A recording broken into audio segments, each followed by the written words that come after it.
You know what no one tells you? Most portfolios don't get rejected because they're bad. They get rejected because of tiny mistakes. Let's fix that. Hello everyone, my name is Ayurda Verma. I am an industrial design student at Pratt Institute. Today we'll talk about some common portfolio mistakes that you should avoid. You know, when I was first building my portfolio, I thought more was better. More colors, more art, more everything. But honestly, that's one of the biggest mistakes people make. So if you're working on your art school portfolio right now, here are a few things you should avoid. Mistake number 1. No story. If your portfolio feels like random art pieces stitched together, sorry to tell you, but it's not a portfolio, it's a collection. You just need one thread, one idea that connects everything. That's what makes it memorable, and without any story, your work just floats around there. There's no base, there's nothing to connect at all. Mistake number 2.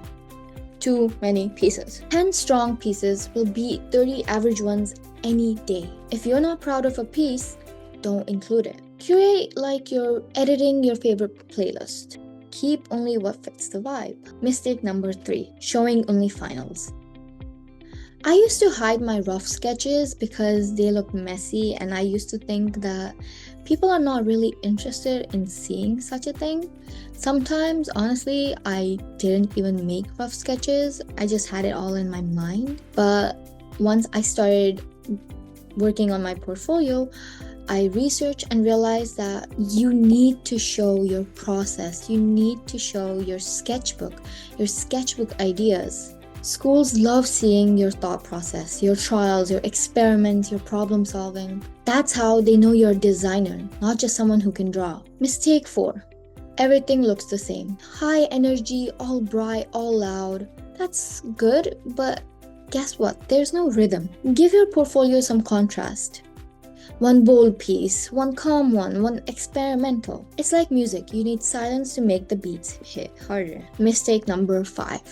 Copying trends. Pinterest is great for reference, but not for identity. In your portfolio, you want to show them who you are.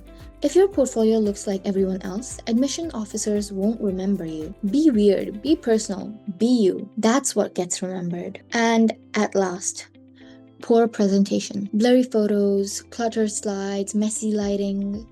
That stuff distracts the viewer from your actual talent, your actual art piece. Even simple, clean presentation tells them that you care about your work, you care about the design you created. So yeah, those are the biggest portfolio mistakes I've seen, and sometimes I've made them.